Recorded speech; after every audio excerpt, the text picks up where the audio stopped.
Baik, kami dari kelompok 6 akan menjelaskan materi tugas 9 yang judulnya yaitu Simple Adaptive Wake atau SAW. Kami beranggotakan 3 orang. Yang pertama saya sendiri yaitu Ilham Majid, dan dua teman saya, Riyandi Kumalaka dan Istiar Paputungan.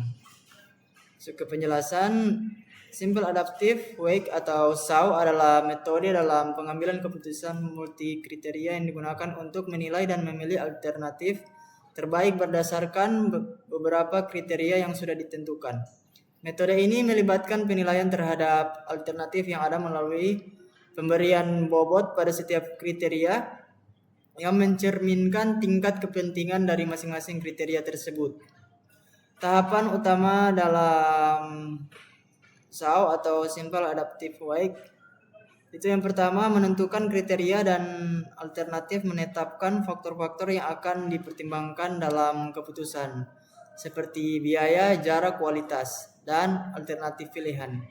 Kedua, pemberian bobot. Setiap kriteria diberi bobot sesuai dengan tingkat kepentingannya dalam pengambilan keputusan. Yang ketiga, normalisasi, mengubah nilai kriteria menjadi skala seragam, biasanya antara 0 dan 1 untuk memudahkan perbandingan perhitungan. Yang keempat, yaitu perhitungan skor akhir. Nilai normalisasi dari setiap kriteria dikalikan dengan bobotnya dan hasilnya dijumlahkan untuk memperoleh skor akhir dari setiap alternatif. Alternatif dengan skor tertinggi adalah yang paling sesuai dengan kriteria yang ditetapkan. SAW atau Simple Adaptive Wake sering digunakan dalam pemilihan lokasi, penilaian produk, dan aplikasi lain yang melibatkan keputusan berbasis beberapa kriteria karena metode ini sederhana dan efektif dalam menggabungkan informasi dari berbagai kriteria. Ini ada tabel kriteria alternatif. Ini contoh tabelnya, dan ini untuk penjelasannya, yaitu C1 kepadatan penduduk, C2 angka kelahiran, C3 jarak dengan penduduk, C4 jarak dengan SD lain, C5 harga tanah. Untuk A1 Grongrong, A2 Kembang Tanjung, A3 Padang TJ, A4 PD, dan A5 Sigli. Lanjut. Soal menentukan bobot atau W. Ini adalah contoh soalnya.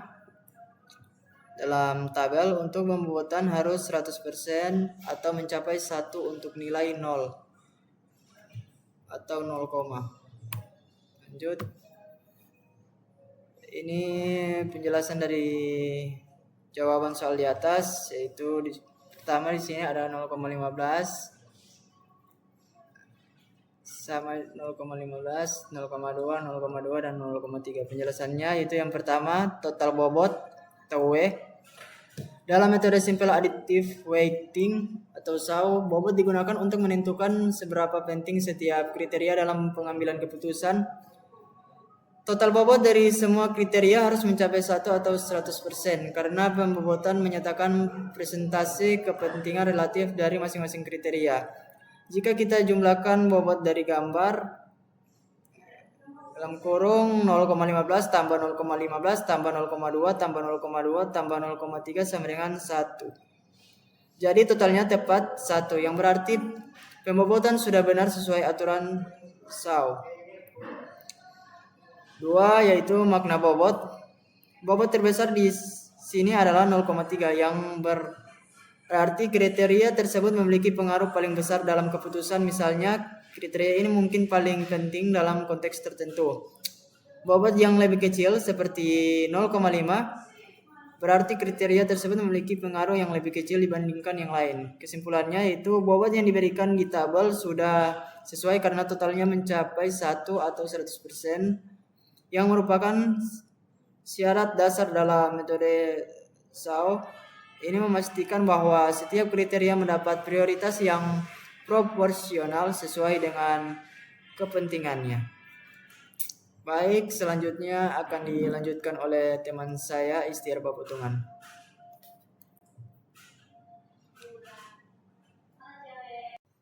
Baiklah, saya akan melanjutkan penjelasan dari Ilham Majid. Yang kedua, tentukan benefit dan cost. Untuk menghasilkan normalisasi R, maka kita harus mencari dan menentukan mana benefit dan cost. Dan berikutnya, untuk harga tanah adalah satu-satunya nilai cost atau biaya yang lain semua benefit atau keuntungan. Dan bawah ini ada benefit atau cost dengan nilai 90 dan 89, 78 dan 78 dan 20. Dan penjelasannya benefit dan cost. Dalam metode SAW, kriteria dibagi menjadi dua jenis. Pertama, benefit dan cost. Dengan benefit, semakin tinggi nilainya, semakin baik untuk alternatif tersebut. Misalnya jika kriteria adalah kualitas, kita ingin nilainya lebih tinggi. Untuk cost, semakin rendah nilainya, semakin baik karena berkaitan dengan biaya atau sesuatu yang ingin diminimalisir, misalnya harga atau jarak. Dan kedua, identifikasi cost dan benefit. Yang pertama, gambar menjelaskan bahwa satu-satunya kriteria cost adalah harga tanah. Ini berarti semakin rendah harga tanah, semakin baik. Dan berikut sementara kriteria lainnya merupakan benefit, artinya semakin tinggi nilainya, semakin menguntungkan.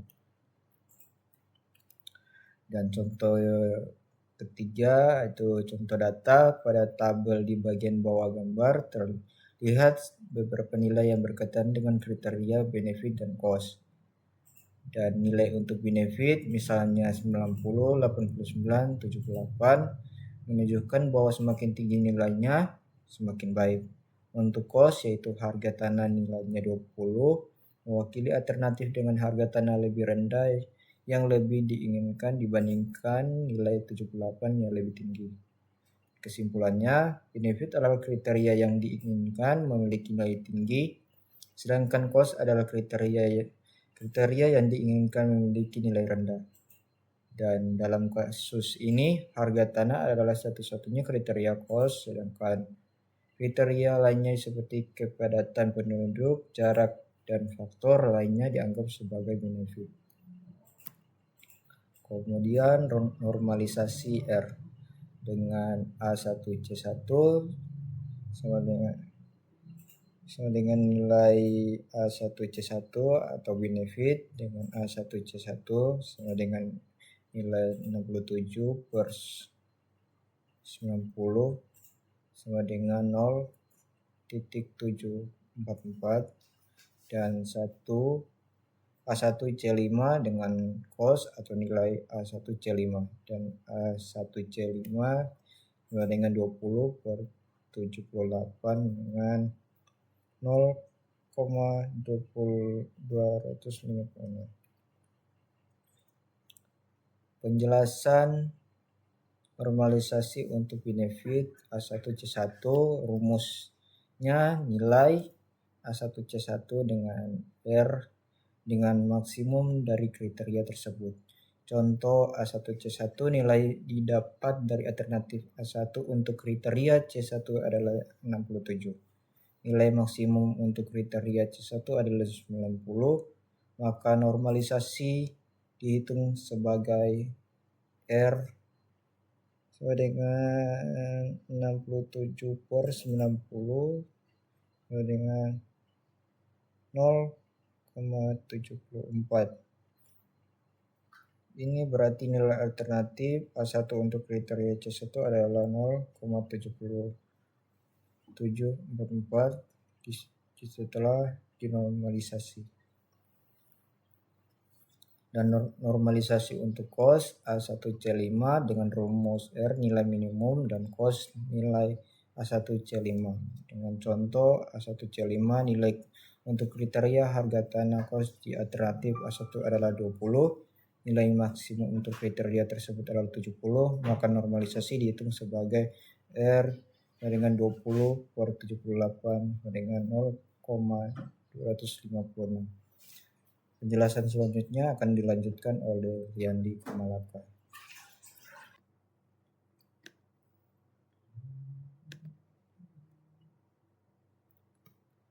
Oke, selanjutnya di sini saya akan melanjutkan penjelasan dari tiar perhitungan. Di sini ada perangkingan tabel 1. Penjelasannya yang pertama, A1C1 sama dengan nilai normalisasi R kali W. Hal ini menunjukkan proses perhitungan skor atau ring untuk alternatif A1 dengan kriteria C1. Kemudian yang kedua, R sama dengan normalisasi, di mana normalisasi R adalah hasil dari transformasi nilai asli data agar skala setiap kriteria menjadi sebanding atau konsisten. Tujuan ini agar ada kriteria yang mendominasi pengambilan keputusan hanya karena skala nilainya lebih besar biasanya.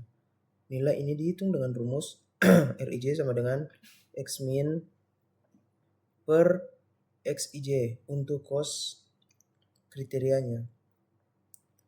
Di sini ada contoh nilai normalisasi yang digunakan adalah R sama dengan 0,774. W sama dengan bobot weight, di mana W adalah bobot kriteria, itu tingkat kepentingan atau prioritas setiap kriteria dalam pengambilan keputusan. Dalam kasus ini bobot W sama dengan 0,15. Perhitungan A1C1 R garis time W sama dengan 0,774 garis miring time 0,15 sama dengan 0,11. Artinya skor untuk alternatif A1 kriteria 1 dikalikan dengan bobot kriteria adalah 0,111. Kemudian tabel 2, penjelasannya A1 sama dengan jumlah dari semua nilai C. Ini berarti skor total untuk alternatif 1 dihitung dengan menjumlahkan semua nilai yang sudah diperoleh untuk setiap kriteria C. Untuk setiap kriteria atau C. Jika sebelumnya untuk setiap kriteria CI telah dihitung hasil R kali W, langkah ini akan menggabungkan hasil tersebut. Rumus perhitungannya dapat dilihat di sini. A1 sama dengan garis miring sum kali I sama dengan dalam kurung kurawal I sama dengan 1 pangkat N C I, di mana A1 adalah skor untuk alternatif 1, CI adalah kriteria atau hasil perhitungan normalisasi dan bobot dari langkah-langkah sebelumnya. N adalah jumlah kriteria. Dari contoh kasus, misalkan C1 sama dengan 0,11, C2 0,125, C3 sama dengan 0,089. Maka hasil yang didapatkan A1 sama dengan 0,111 ditambah C2 0,125 ditambah C3 0,089 sama dengan 0,1325. Ini ada tabel untuk kriteria alternatif, dimana di sini ada A1 hingga A5. Kemudian di kolom terakhir ini ada hasil, di mana nilai A1 0,11 sekian, C2 0,09 sekian, C3 0,2, C4 A1 dari C1 hingga ke-5 di sini, kemudian A2 hingga ke-5 juga dapat dilihat di tabel seperti ini, dan hasilnya seperti pada kolom terakhir. Oke, sekian penjelasan dari kelompok kami. Jika ada salah kata mohon dimaafkan. Terima kasih.